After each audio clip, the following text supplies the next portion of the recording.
On today's show, how an addiction to wild turkeys and the outdoors has inspired one young man to launch his own business with products made with his own hands.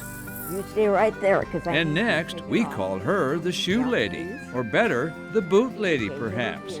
By any name, Lenore is an expert at fitting shoes since 1971. It's that time again to get wild in the kitchen. Laura Shera is going wild in the kitchen this week, teaming up with Chef Jim to make wild turkey burgers. You'll want to gobble them up. And later, new technology about your dog's genetic history may spare you doctor bills or heartache. The story of Paw Print Genetics coming up.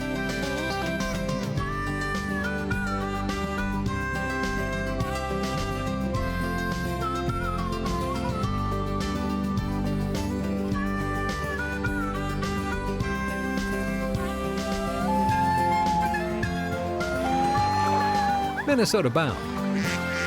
Brought to you by Minnesota's select GMC dealers. Hi everybody, Raven and I welcome you to the show. You all know about my passion for hunting wild turkeys. So when I find a young guy who also has that same passion, plus he has the skill to make his own turkey call, well, for me, that's a story. His boyhood home in Ramsey, Minnesota sits tucked in the woods, with neighbors who are a little wild. You could say it's the perfect setting for Kevin Croteau. Well, welcome to Kevin Croteau's workshop. You know, I've told you before about the addiction of wild turkey hunting, the passion for it. Well, Kevin has the disease. And what happened is he started his own turkey call-making business, starting with a square block of wood and turning it into turkey calling magic. Starts off with a 4-inch by 4-inch by 1-inch thick piece of wood. All my calls start from that, and then I start off with the miter box here, and I just dog-ear the corners. It's fair to ask, what's a college kid doing while home on spring break? Making turkey calls in his workshop instead of playing on a beach somewhere in Florida. First off, I fell in love with turkey hunting the first time I went. Started turning wood when I was a freshman in high school, so about 7 years ago I started making my own calls. It took me about a year of design and researching and finding the sound that I was looking for, and I've been in business ever since then. Business indeed. I figured I've sold, last track with probably over 50 calls. I've made a few hundred for sure. I've donated some to NWTF. I sold calls all over the United States. I've always done it on the side, just as kind of a hobby. Well, that's how it started off as a hobby. Eventually someday I want to do it for the rest of my life. He calls the business Last Strut Custom Calls for a reason. I came up with Last Strut Custom Calls because when you're calling that gobbler and he's hearing this call, it's going to be when he comes in strutting, it's going to be his last strut. Kevin makes friction calls, also known generally as slate or glass calls, requiring something called a striker.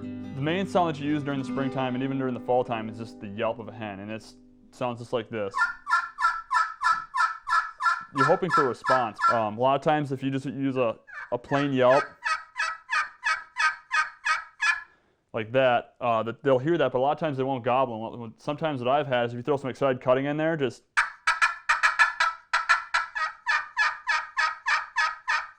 they'll respond to that a lot of times. They'll get them really fired up.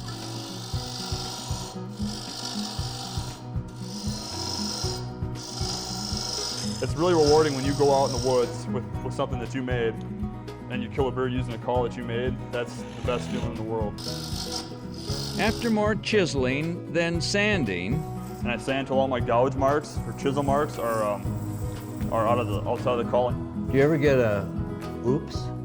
At first, yeah, I had a ton of oops, yeah. That's what I made more firewood than I did calls actually at first. Bought him just a cheap old lathe and stuff for him to get started. He's a perfectionist as what he does. I mean, his calls are never scratch marks in them. He's very picky with what he does, the finish, the sound, everything. I mean, if they don't sound right, he don't sell it. Okay, so I'll glue this 3-inch piece of either slate or glass to this pedestal right here. So the instrument is being tuned then? Basically, yep. So goes the turkey obsession, to sound like a hen A quest with no ending, really. Turkeys don't stand a chance, buddy. No, they don't. That's a call maker's idea of a joke.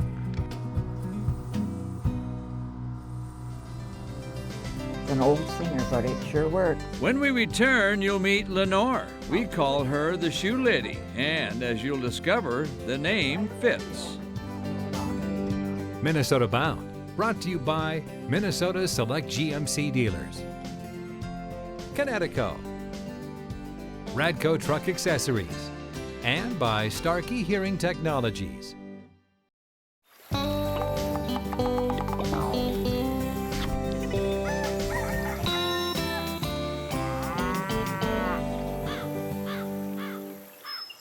Hey, welcome back. You know, we all know the value of a good hunting boot or a hiking boot that fits, etc., etc.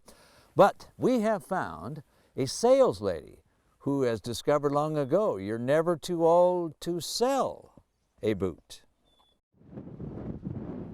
Ever hear the saying, if you rest, you rust? We'll fix her. Don't worry. Okay, is it right here? One time I had a walkometer on me, and I made 7 miles in that day, walking here in the store. Well, there's no rust on Lenore Olson. Now, did that help? Lenore hasn't slowed down one bit, and she started working at Vermel's Shoe Shop back in 1971. This is an old machine. It's an old singer, but it sure works. However, today isn't just any normal working day for Lenore. Well, thank you. And Lenore isn't just any shoe lady. It's Lenore here at Vermel's in Randall, and it's her 90th birthday. Seems like nothing bothers you.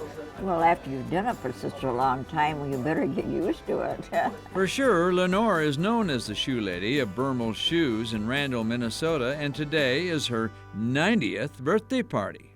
Happy birthday, dear mother.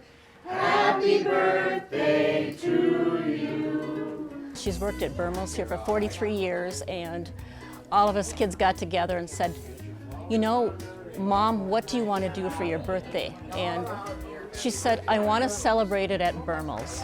The shoe lady has worked for 3 owners over the decades. Henry Vermel's opened the store in 1917, mainly as a harness shop, evolved into a shoe shop later on.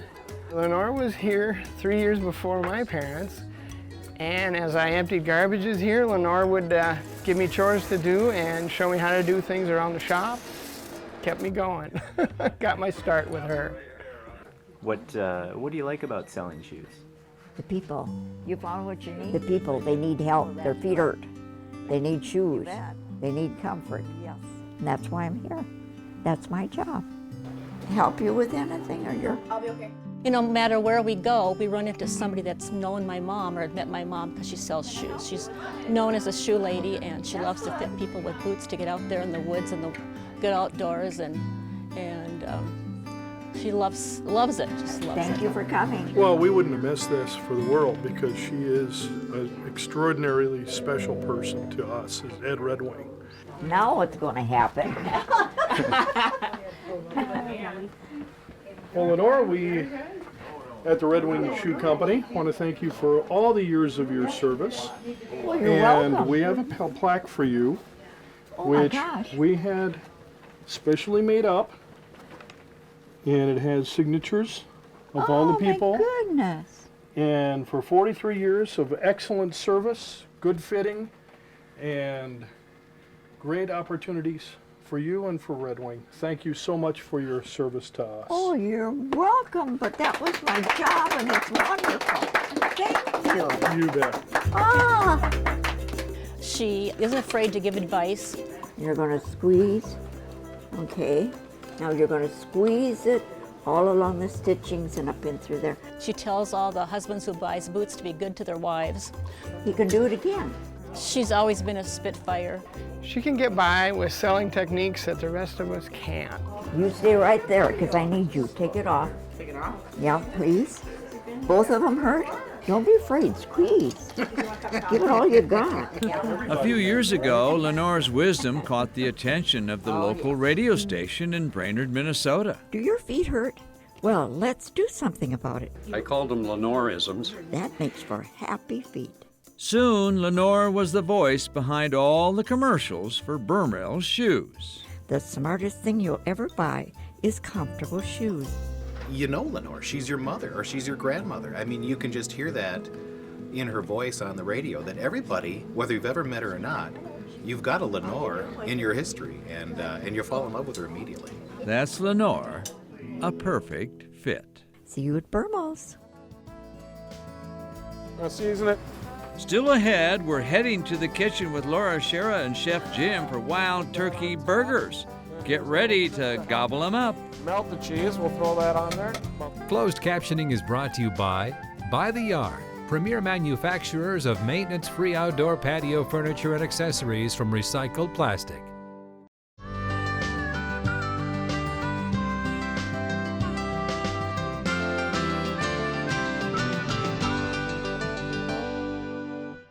Coming up, it's time to go wild in the kitchen. This week, daughter Laura and Chef Jim are figuring out a way to make wild turkey burgers. It's that time again to get wild in the kitchen, and I'm here with Chef Jim Kinberg from Firelight Grill House and Cocktail Bar. And today, Jim, I hear we're making one of my favorite things, which is wild turkey burgers. Wild turkey burgers. I am so excited. And they're going to be served with one of my favorite things, morel mushrooms. Oh, that sounds like the perfect combination. So I'm assuming we get started with some ground wild turkey. Yep, the first step is to grind it. So my favorite, easiest way to do that is with one of these KitchenAids. So we're just going to kind of turn that on medium speed. We've taken some of the breast and some of the leg meat. So you want some of that dark meat in there. That's the richer, it's going to give you a more juicier burger. Okay. Next step is to season it. So we're going to start with some fresh herbs. We've got some thyme, got some parsley, got a little roasted garlic. We've got some fine diced onion, a little bit of soy sauce, and last but not least, some egg white. Okay, and that helps bind it together, right? It does, because the turkey meat is so lean, you need that little bit of extra protein to kind of hold it all together. Just get in there and mix it up. Now we got to make them into some patties. For about a 6-ounce patty, which is a nice sized portion, about a small baseball, so just a little smaller than a baseball. And now it's time for the grill. We're going to start with our morel mushrooms. Okay. So the butter should almost be at its smoking point, that hot. You should hear it. Nice sizzle when it goes into the pan. Yeah. Just kind of toss that around. We're going to season it with something that tastes this good, just a little bit of salt and pepper. All right, now we're going to add those ramps, those wild leeks. And those cook really fast, like 30 seconds tops. You just want to kind of wilt them down. And so we're using some Minnesota wild ramps. Yep, wild foraged ramps, wild leeks. All right, it's time to check our burger. Look at that. Perfect. We're almost ready to finish this off. Turkey burger's cooked all the way through. I'm going to top it with that saute of morel mushrooms and ramps. I love cheese, so I got to put a little cheese on there. Let's do it. So we've got a little brie cheese. We're going to put that on top. And here's a little trick to help melt the cheese. We'll throw that on there. About 30 seconds under there, and we should be good. All right, so we should be ready. Okay. Look at that. That looks amazing. I don't know about you, Jim, but this turkey burger is definitely calling my name. It's calling my name too, Laura. We're going to have to arm wrestle for it, I think. We might have to. So here you go, another simple and wildly delicious recipe just for you.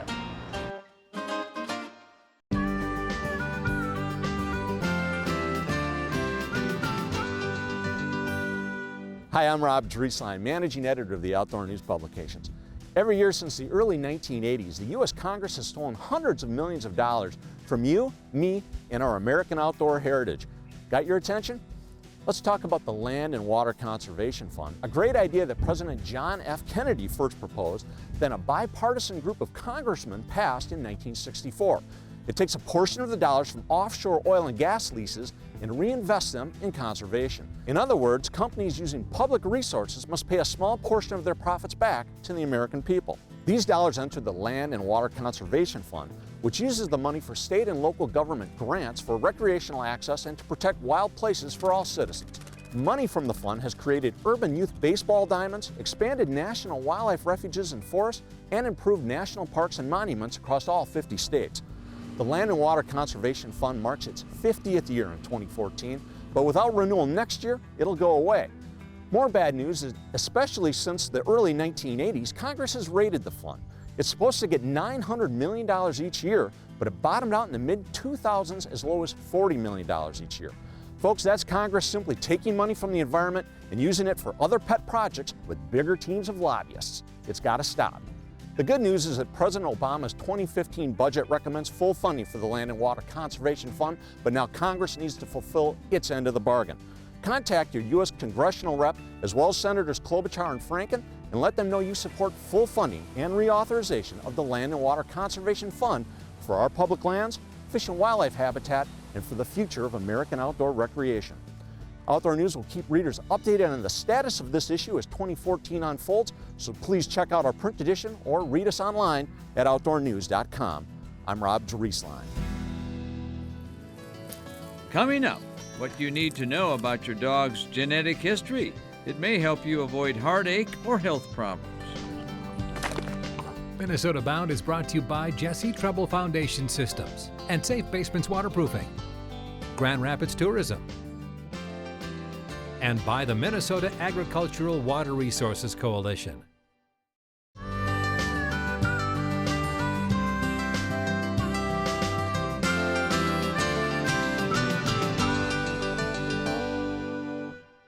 As we all know, if you own a dog, you invest a lot in time and emotion. But how much do you really know about your dog's genetic history? Well, now there's a company that'll help provide the answers. It's called Paw Print Genetics. Here. Man's best friend, companion, needs training, sees the vet. Dog stuff. Dog stuff we think about. But how about dog stuff we don't think about? Well, I was in human genetics for over 20 years and ran human diagnostic laboratories, and I became interested in getting my dog tested. Testing her dog's genetics? Lisa Schaefer Yes, I have a PhD in genetics. already knew that one's genetic makeup controls just about everything in humans as well as dogs. Well, as a geneticist, I think everything's genetic. Our propensity to gain weight, our ability to have certain talents, and it's the same for the dogs. The dog breeds have been selected for by humans. So all dog breeds have come from gray wolves and over thousands of years have been selectively bred for certain traits. So what, she wondered, was the genetic makeup of her dog, Trixie? For an older dog like Trixie, I wanted to have her tested because she's having problems with her vision, and I wondered if it was inherited. In seeking a genetics test, Schaefer discovered a need for a one-stop testing laboratory for all breeds. So she created one, Paw Print Genetics, headquartered in Spokane, Washington. We have currently 142 different diseases that we test for in more than 200 breeds of dog. On our website, you can actually search for your specific breed of dog and look for those genetic diseases that they're susceptible for. Using a genetics test kit provided by Paw Print, you simply swab the inner lining of the dog's cheek to obtain DNA. All of the cells of our body contain DNA, so we're able to then use those cheek cells to extract DNA. Next, mail in the swabs and await the results. So most of the dogs that we test in our laboratory are being screened to see if they're carrying a disease for breeding purposes. About 30% of the time we find that they are carrying a mutation, and therefore they need to be paired with a dog that doesn't carry the mutation. Schaefer said genetic tests in the future also may be able to show a dog's behavioral traits. Exactly, so you could, because not all Labradors perhaps like to hunt. So if you could select that puppy that really likes to hunt based on its genes, that would be helpful as well.